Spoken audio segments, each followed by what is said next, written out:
And welcome to a very special episode of the Ordinary Podcast. Now, don't tell anyone, but I've hijacked Rondex's podcast, and now I'm the host. But enough of the exposition. Today we'll have one of my good friends and comrades, Rondex Studios, as a guest speaker for today's episode. We'll just be chatting for the most part, but we will be discussing LEGO news, End of Horizon, some topical events, and a script read at the end. Alright, let's bring in Rondex.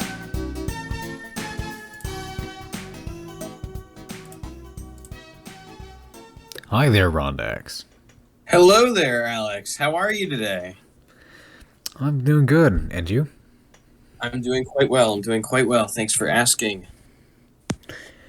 All right. Well, as you may have noticed, I've kind of hijacked your podcast and turned it into my own. So I sure did. Yes.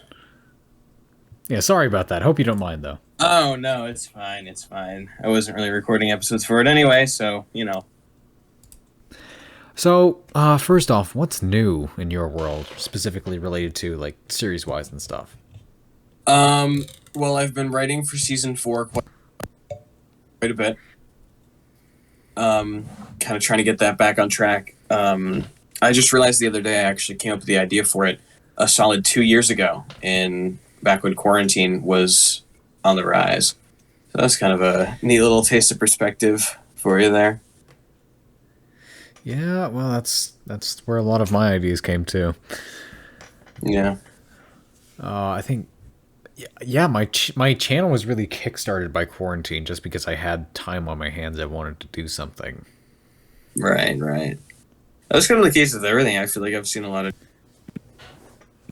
new BioTubers pop up around that time and have kind of been thriving ever since. Yeah. Although quarantine really did give me a hell of a lot more time to do animation, so... Right, same, yeah. Yeah. Although you did drop off the animation scheme for a little while, and you only recently did an animation. I did, yeah. I'm hoping to do that more with, like, side videos. I just think for the length and caliber of the series, it would just be too taxing. It wouldn't be fun for me. But, yeah. All right, well, in regards to LEGO news, right, what do you think of the new Tahu, to which I will present a visual? Oh my god. It's something. I mean, I've always stood by the idea that as long as it's got Bionicle on the box, like the word, I'm with it, but I definitely wasn't expecting that.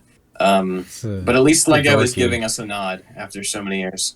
Yeah. Yeah, it's a dorky little brick built thing, but it's pretty funny. Exactly. Yeah. Yeah.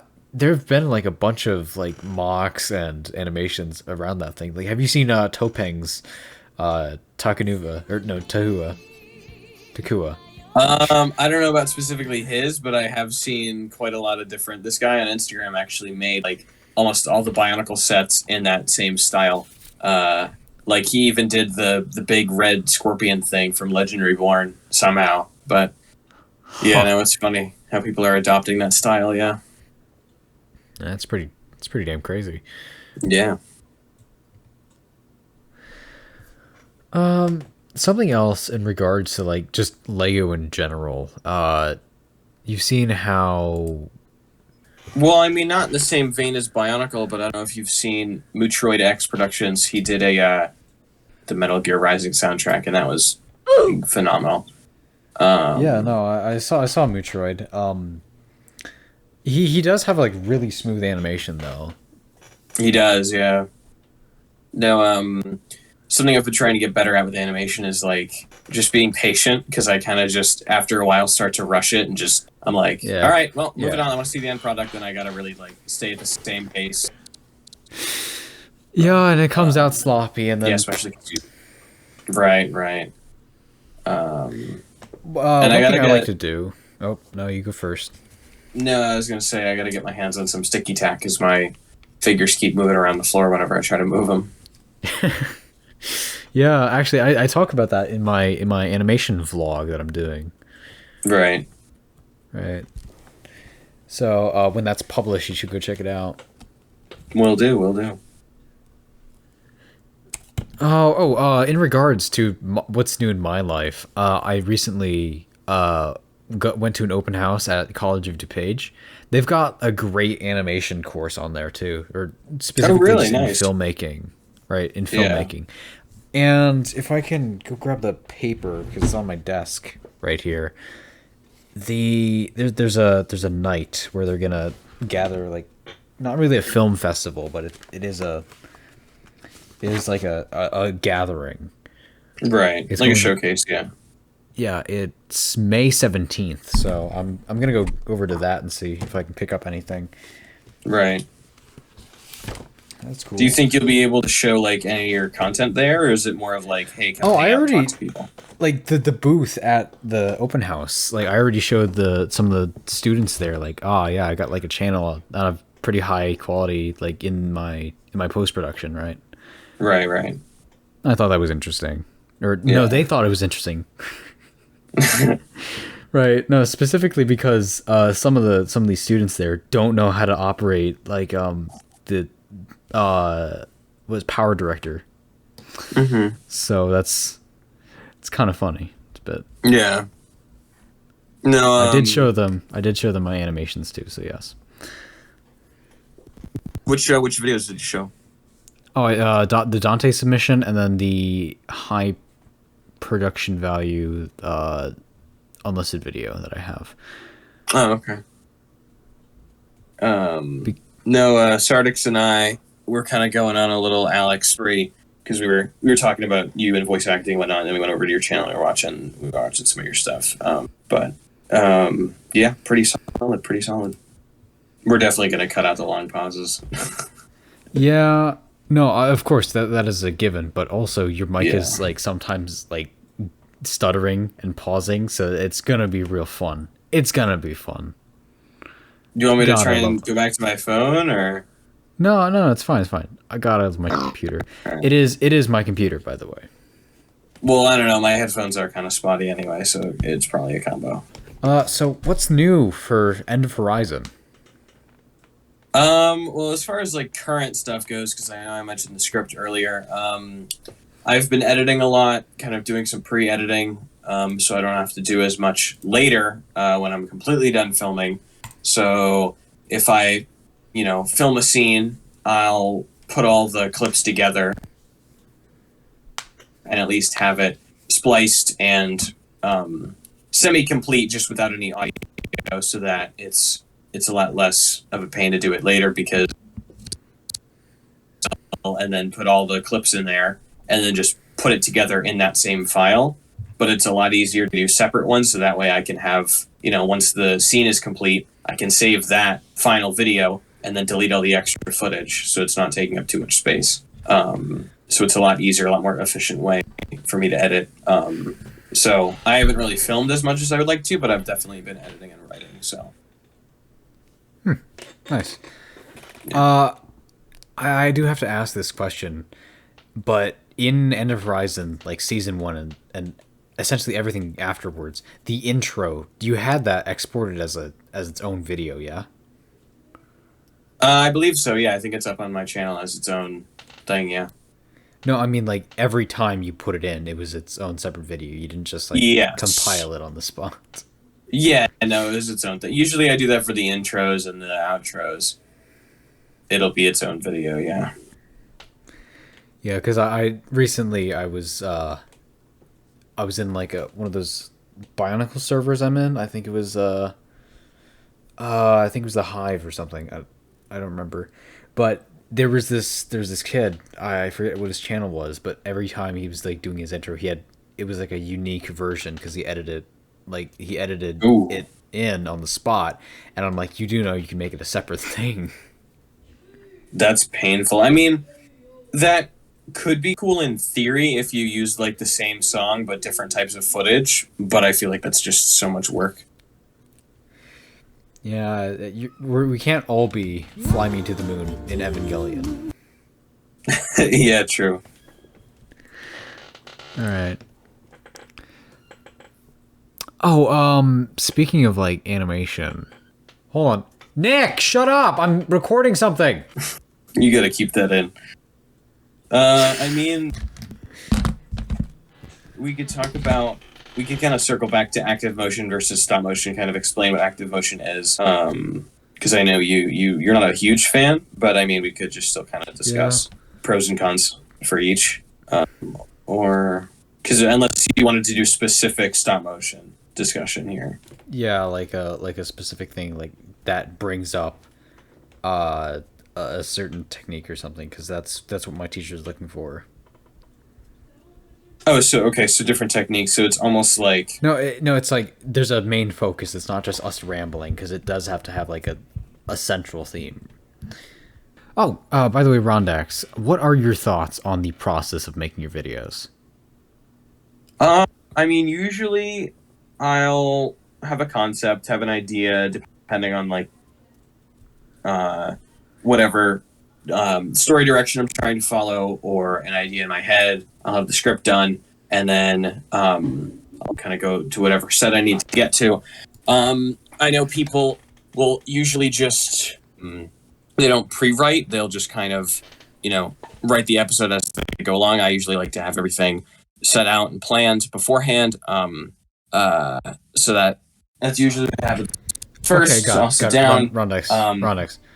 I'm gonna leave and I'm gonna rejoin the call because oh my god, your audio is like crap right now. Okay, so you're just I think it's my end. Hold on. Yeah. Okay. It's my end. 1 second. I'm gonna leave.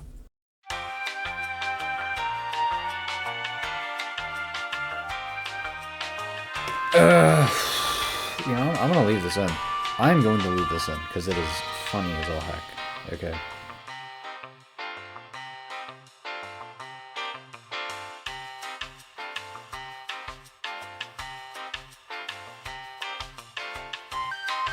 All right.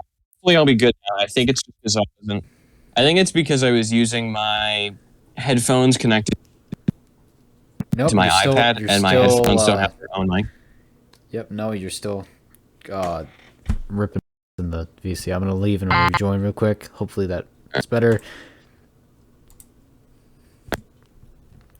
Interesting. All right, and from the top, it's like, what are your thoughts on your editing process?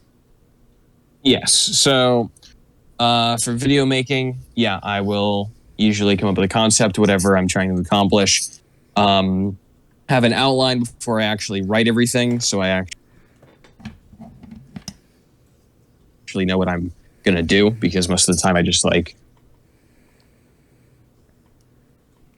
not necessarily a storyboard, but some bullet points as to what I need to hit in the episode to make it more concise, more full, that sort of thing. So once that's done, I'll start writing, and usually around that point, I'll just kind of let myself go. I have a lot of creative freedom in that way, and then I'll, usually listen to music or something while I'm doing it, which really helps my, in the moment story thinking process. And then it'll be a bit before I film that scene.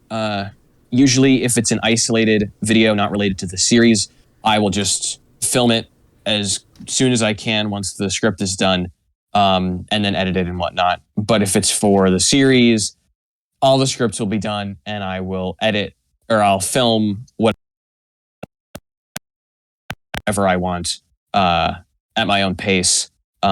Usually if it is like that and it's for the series, I'll try to get all the scenes in one area done so I don't have to, so if I'm in one room with set design, I don't have to, dismantle the set design. Next time I go to film in that area, I could just get it all done in one go. And then as far as actual filming itself, whether I'm doing active or stop motion, it'll just be my phone, my tripod, and my figures. No, I guess with both types of animation, I really have been trying to focus on, like I said before, being patient. Because you're right, it definitely comes out sloppy if I, it's not that I rush it, but more just, all right, I want to pick this up. Like, I want to have quality. I need to kind of go at the same even pace as when I started. So the footage stays consistent and there's little error, because the faster I go, blah, blah, blah. So, that's kind of in the moment. And usually if I'm doing those long multi-scene sessions, I will have some music playing, some snacks nearby, kind of make it sort of an event, kind of fun for me. So I'm not just, hunched over a camera for like 3 hours. And and then afterward I'll I know compile that feeling. everything. What? Oh yeah. Yeah, I One know of- that feeling of being hunched over. Yes. No, it's painful. A buddy of mine actually, to help him get motivated, he would eat like a piece of candy whenever he filmed a scene to kind of get him to keep going. Which I've done before, and it does work. So, and then yeah, I'll edit it all together, have that that individual scene completed. Save it, delete all the extra footage, and then once I get around to editing, I'll usually have my voice lines recorded separately because I like doing it again all in one go. It's a lot more efficient than individual for the episode. Mhm. And then just kind of put it all together, throw some music in there, and that'll be it. Nice. Yeah. Now, if I might talk about something, Yes, go for it. Yeah, you recently recommended me to Sardix Films, right? Yes. To which he was, I guess, impressed by my vocal performance, even though I had a cold at the time. I have not heard back from him about that character, but can you give like any sort of like tips or experience to the audience about voice acting? Well, I think that as far as acting in general goes, being in a couple plays myself, I think that it's very important to just, yes, show must go on, but also just to go with it. I think if you're nervous, you should just honestly, as like poor of advice this is, just push through it because it's going to look a lot better if you can. It's going to look better if you are visibly putting in effort and not doing that great than if you're nervous and also not doing that great. So, and yeah, as far as voice acting goes, multiple takes is always good. Listen back to yourself because sometimes, if you're, I don't know, your chair creaks, your stomach growls, you might not hear it when you're actually recording, but it's good to hear that in post so then you can go back and fix it. You can really take your time with voice acting.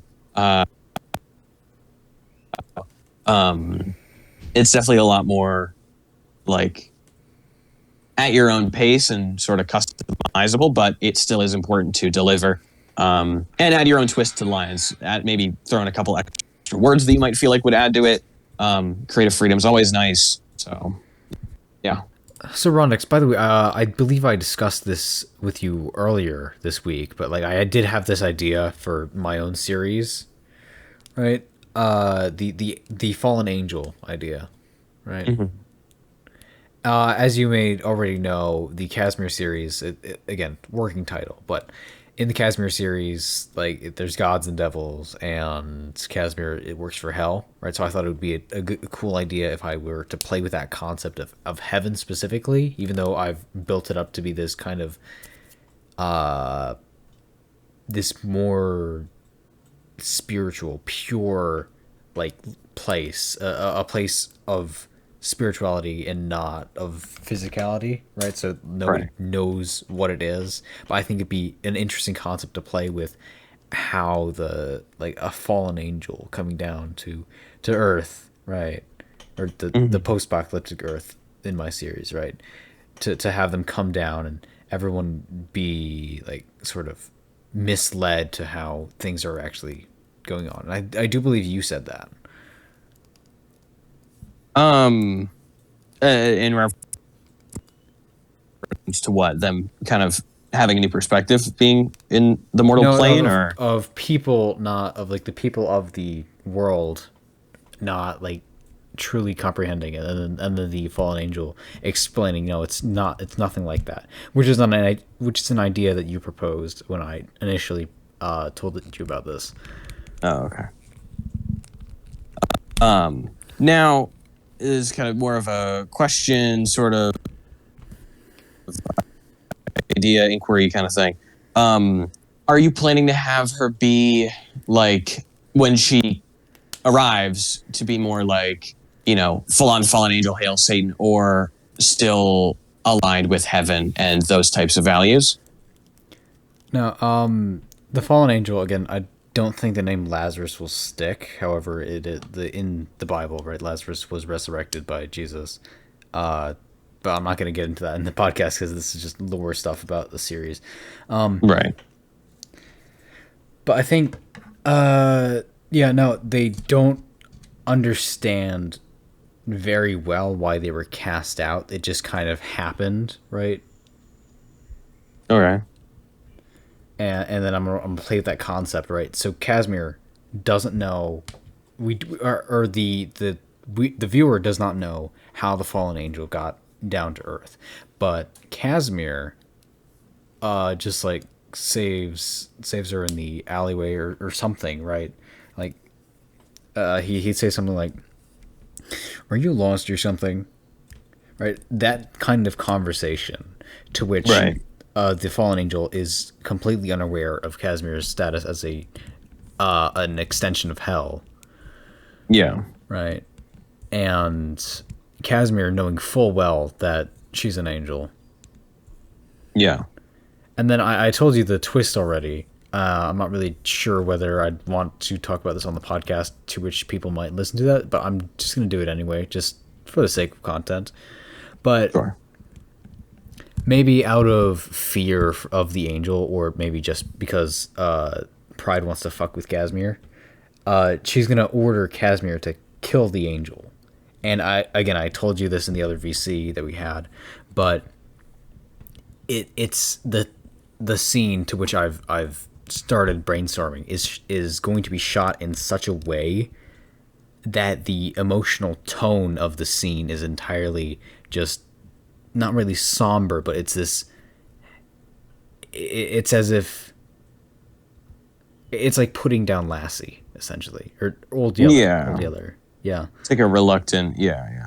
It's this reluctant kind of somber thing where the music will just drop dead as Casimir like starts gripping at the angel's neck as the angel eventually like falls down.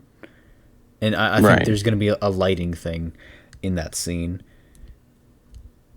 And again, this is a concept this is a thing that you said, and something that I was already planning to do, but this is going to be a one-off thing. The angel will not reappear anywhere else, just this one episode. Yes. Yeah, I think that's a good direction to go in. Yeah. Now, I haven't begun writing anything yet, but I have started like putting ideas into motion, specifically in some of the shots of this, and I've even started building the mock to where, like, I think it's a good idea, and it's a great episode to have just for like world building and stuff. But then again, the Casimir series doesn't even have like the pilot fully finished yet. I've gone through like 5 to 6 rewrites by now. Yeah. But like something you want to talk about with my ideas, or just like a simple nod? Simple nod for now. I definitely want to see pictures of what you have so far.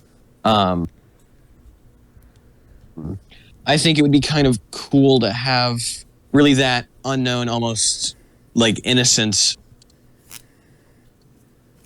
where she's definitely curious about what's going on and doesn't really understand when he kills her.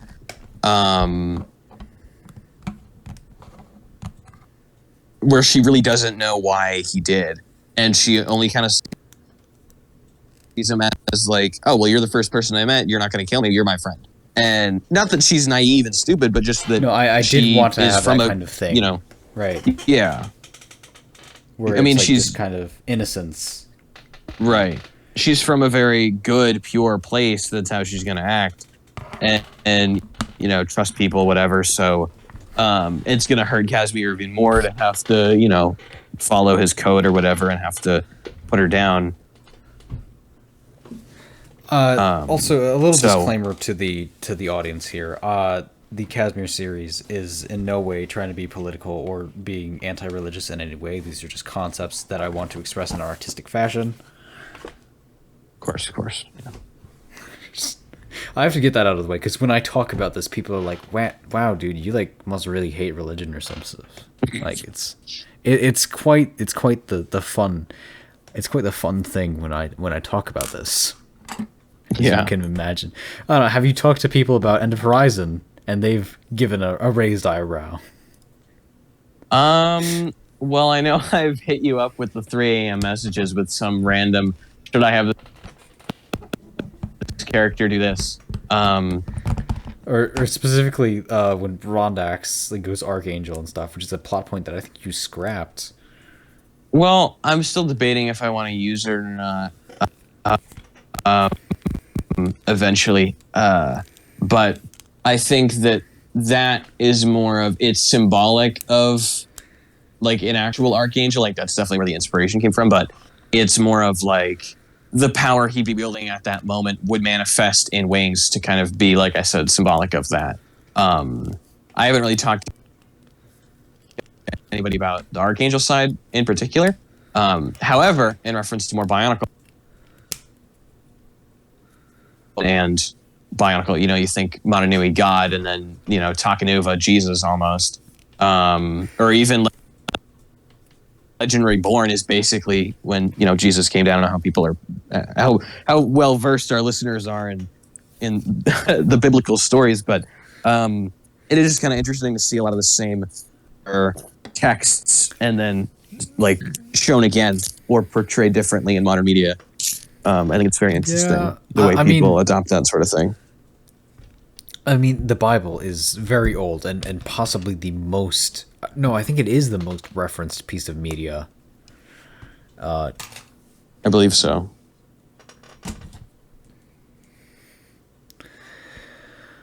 Oh, what's next? The script. The script read. Yeah, do you want to read a script?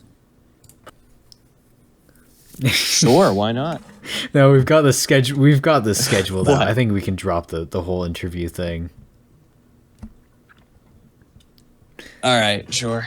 Yeah. I guess just for sake of All right. People listening, it's pretty much episode. Yeah, this is season 3, episode 2 of End of Horizon. Do you want me to? Do you want me to do stage directions too, or? I'll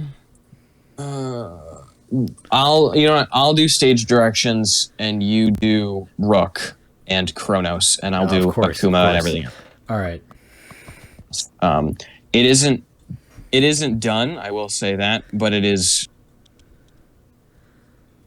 very close to being. So we'll read till like the end of like the last. So it goes to a scene and then it ends, and then another scene starts but isn't finished. So we'll go to the official scene end, just for sake of time as well. So the episode is called Strings. It's a rewrite of the original episode. So here we go. Camera opens to Akuma and Rook standing over a device in the center of the Joke Universe room. So a little preface here. For my content and videos, I'll do different, styles where I'll have serious mainline story that I use, and that's why I made the channel, and I'll have more skit videos happen. Situation in which that has happened. So, take it away, Rook. And you're sure this will work? Rook asks. Oh, also, you know what? We could probably drop the asks, explains, says, replies for now. No, but it is relevant for the viewers to understand. Yes. What character is speaking. Oh, you know what? That's true. That's true. Yes, this device is infused with the essence of the other shadows we've taken down. You'll sense the high levels of energy and won't be able to resist. And once we lure him out, we kill him, just like the rest, Akuma explains. But keep your eyes open. He could have help. Oh, you know what? It'd be smart to give some context to this. So, those who can you say it, travel outside the main line. So, all I heard was so. Oh, sure. So, for context, for the viewers, Rook and Akuma are two individuals who partnered up to take down a sort of eldritch, demigod type being side of the physical, realities, in order to kind of spread his influence, and so they're trying to put a stop to that by luring him out with this device thing in a different universe than the main one. They're just kind of playing a game of tag almost, where they're going around and stopping him at whatever point he shows up. He wants to inflict his own twisted morals onto the world around him and everything. So bad guys doing bad things and good guys trying to stop the bad things. So anyway, Thanos. yes, sure. Since the high levels of energy won't be able to.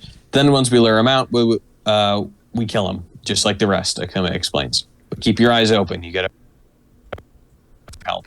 Rook readies a shotgun, stepping forward. How long until he gets here? Rook asks. Akuma presses a button on the top of the device, activating it. As soon as the scent reaches his nose, Akuma replies. Rook looks around confused.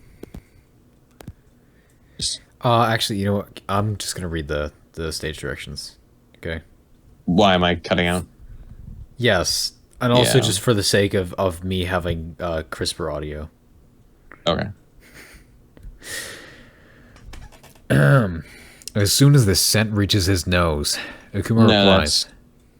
That's yeah. Oh crap! Oh yeah, sorry, that's Akuma. Sorry. No, Ah, you're yes. on. Yeah, no, it's right You're on, below. he's It's already right here. below. He's already here. You can feel it, right? Rook asks, turning around. I can. Like the air is burning. This must have been Akuma one of the says. universe. Sorry. This must have been it's one of the fine. universes he tried to take. Suddenly, the space in front of them glitches and surges, revealing Kronos. He steps forward. He steps towards them and extends a hand, then opening another rift. The space where he gestured to crackles, allowing an alternate version of begins to Rondax crackle. to step through. Final. Fine. No, Granny's no, gotta no, get her I- reading. Granny's that gotta was get her my reading own- glasses. That was my own spelling error. Gestured to crackle. Oh, I should have had a comma. Yeah, that's fine. It's all good. Do you want to do Chronos? I'll do Chronos. Does it, Yeah, you know, depending on you said I was gonna do Kronos anyway. all right, then you do Chronos. All right. Another version of Rondax steps through. When will you realize that your efforts are futile? Kronos asks. Maybe if you ever stop us, Rook shoots back. Who's your friend? That's impossible. Akuma says. Rondax? He's but another pawn, one of many that will join me. Kronos replies, My mind wanders free, but my true form is in chains. I can't break out on my own now, can I? I can assure you, you won't. Akuma says, Your empire is crumbling. Exus, your disciple, was killed by his own champion. Setbacks compared to what is to come. Submit now and I will show mercy. That not gonna happen. Rook shoots back, cocking his gun. This ends now. Intro. Camera opens to Akuma landing a punch on Kronos, who stumbles back. Rook swings his gun at Rondax, who blocks it with his sword. He shoves him back, then brings his blade down onto Rook, who blocks with his arm. He jumps up, kicking him back. Akuma goes to throw another punch, but Kronos steps back, grabs his shoulder, and tosses him aside. Akuma rolls and catches himself, and rises. Even if you kill us, there's bound to be more out there. Escaping your prison in Vasilov will most likely take a toll, or most definitely take a toll. Who's to say someone won't take advantage? Akuma says, It amuses me that you put so much weight on possibilities rather than eventualities. But sure, I'll play your games. Let's say I cull 1,000 more of you, break out and am faced with even more opposition. My other disciples will aid me. Even as we speak, they feed me demons of Vasilov. Some of their beings as well. The flavors are so refreshing. Kronos replies. No, they're refreshing, all right. They're refreshing. You can't say that. This is going in a school podcast. You can't say that, Rondax. I know what you're thinking. What you're thinking. Eventualities are nothing without the will to make them. I may place trust on what could happen, but at least I don't place it on servants, because your allies have a track record of backstabbing. After all, your son was the one who trapped you in the first place. Akuma says, And he will pay dearly. For someone as old as he is, Sarkhan still acts juvenile. Perhaps you should not speak such falsehoods, Akuma, for he is not my son. Cronus replies, Besides him, I hold my warriors to a certain expectations. I hate to think that you've put all that faith into your team of freedom fighters. Akuma rushes forward and the two lock. Damn right I do. Akuma shoots back. Well, I regret to inform you, as you've already seen, the ones you hold close don't always remain moral, at least not for long. Cronus looks over at Rondax. Akuma follows his gaze. Be careful who you care for. Cronus uses the distraction to kick Akuma back. You see yourself as a father to him, don't you? You raised him yourself, after all. Sons are a tricky thing. Treat them with hostility and they become the very thing you sought to destroy. Treat them with love and they break away and soon become you. Then you become the very thing they will seek to destroy.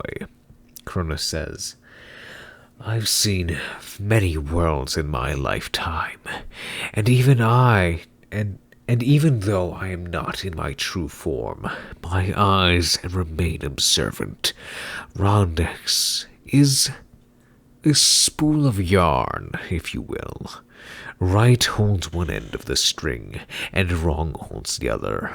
After seeing the chips fall so many times, you come to realize that pulling the wrong string is so very easy. Akuma struggles to his feet. You're wrong about him. He's more than you could ever know. Akuma replies, He's willing to have the right string pulled. Hell, he'll pull it himself if he needs to.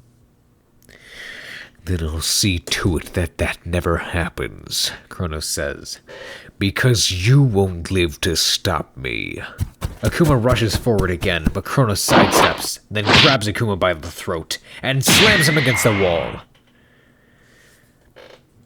If I'm beating you in my current state, what does that tell you about your own power? Forget the prodigal.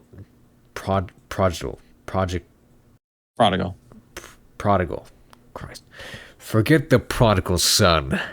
How about your own will? Because judging from this fight, it's safe to say that you have none! Cronus yells, flinging him aside. Rook blocks another sword swing, shoves Rondax back, then fires at his chest. Rondax falls to the ground, clutching his midsection. Pretty tough armor, huh? Guess you should have worn a helmet, Rook says, swinging the butt of his shotgun into Rondax's chin, sending him rolling over. He plants a foot on his chest and aims a gun at his face. No, Rook, don't do it. Akuma yells from across the room. He's not the real enemy. What are you talking about? We got it? He's cut off by Rondax, knocking the shotgun aside and punching Rook in the face. He falls over as Rondax struggles to his feet. Akuma lands 3 blows on Cronus, but he catches the 4th. Oh, by the way, Yeah. I'm going to edit this and add sound effects in post because this is a editing technique in podcasting. Oh, okay. Sure. So yeah, it's funny. All right. All right. Also, how's my audio been lately? It's been good. It's been good, mostly because you've been doing short lines. That's true. All right. I hope Rondax. That's you. Oh, yeah, it is. I hope Rondax puts up a better fight than you. Where did you learn to do battle? I assume he learned from you. Maybe I'll ask him as I carve his mind from his head, Cronus says. Akuma jumps, slamming Cronus down to the ground. You'll never get the chance. Or will I? Cronus asks, then vanishes along with Rondax. Akuma falls to the ground and looks over at Rook. We need to go after him. Akuma says. Rook struggles, holding himself on his gun. How much time do we have left before he breaks out? Rook asks. Can't say. An hour? 9 years? Akuma replies. Wish we could get ahead of him somehow. Rook says, getting to his feet. Akuma pauses, thinking. We can. I wasn't really serious, but... We can get them all ahead of time. Or we can get them all ahead of him. So they're ready for when he breaks out. We go to the timeline where he's trapped. Meet up with the other Seraphs. We'll work with them to fix the city until the Titans resurface. Then we work towards stopping Cronus before he even escapes. I hate to say it, but when someone's got to be the devil's advocate here, do you think your Seraph friends would really make a difference? Rook asks. I don't think. I know. This is our best chance, and right now, it's one we need to take. Screen changes to the woods on the horizon. Akuma appears, followed by Rook. We'll have to split up. There have been other what? No, I was gonna ask about, like, is this the relic, the dimension relic or whatever? I've actually cut that as well because it's just plot device A. So it just makes more sense if Akuma's doing all this instead of, because I mean, original script Rondax was like doing all this, but makes more sense if Akuma is. So Yeah. we'll have to split up. There have been other Akumas here who have helped the Seraphs, and I need to learn about what's taking place so I can fit in. You, on the other hand, won't be a familiar face. Akuma says. What should I tell them? The truth about how you come from a world destroyed by the Titans, common enemies. You'll be a new ally for them, and when the time is right, explain the whole truth. But for now, I'm guessing they have enough on their plate. Oh, and then it comes full circle with Rook. Exactly. Oh, that's smart. I like this rewrite. Thank you. Got it. So I guess this is where we part ways? Rook asks. It is. Akuma turns to him. Kronos will fall. Screen changes to Rook. Well, no, we'll stop there because it's unfinished. So it makes more sense just for that scene to end. Because it's pretty much just going to like tie it into season 2. All right, nice. And we've gotten 51 minutes in, so that's nice. I'm going to edit that down, of course, but I'm going to do the outro here. All right. But I do want you to stay here for that. And with that, we've ended the meat and potatoes of the podcast. I'd like to thank you guys for tuning in. Today we've caught up with Rondax Studios, gave our 2 cents on the recent LEGO news, touched base on Rondax's opinions of animation, and read one of Rondax's scripts that he was so generous of sharing. And remember to subscribe to my buddy Rondax Studios, as I've got a feeling he'll be a frequent guest. Isn't that right, Rondax? Oh, absolutely. Special thanks to Rondax Studios for coming on for the first and only episode of the Ordinary Podcast. This episode was recorded and edited by me, with help from Rondax for recording his own audio. This has been Alexander the Ordinary on the Ordinary Podcast, signing off for now. You did not record your own audio. I did not record that. Oh, I forgot to get rid of that in the script. That's fine. Alright, you know what? Dude, your whole no, we're not ending it like that. Your whole facade throws me off so much. I'm Patrick Bateman, clearly. Talk about me doing the schizophrenic thing in chat. It's scary because I feel like you're just gonna end the your normal self is so different from how you're like. Well, we just finished Meat and Potatoes, the podcast here. Like you're like a 1950s news reporter person. It's so funny. Wait, did you never end the recording? It is still recording. No way. Cut that part out. Oh yeah, no, of course I'm going to.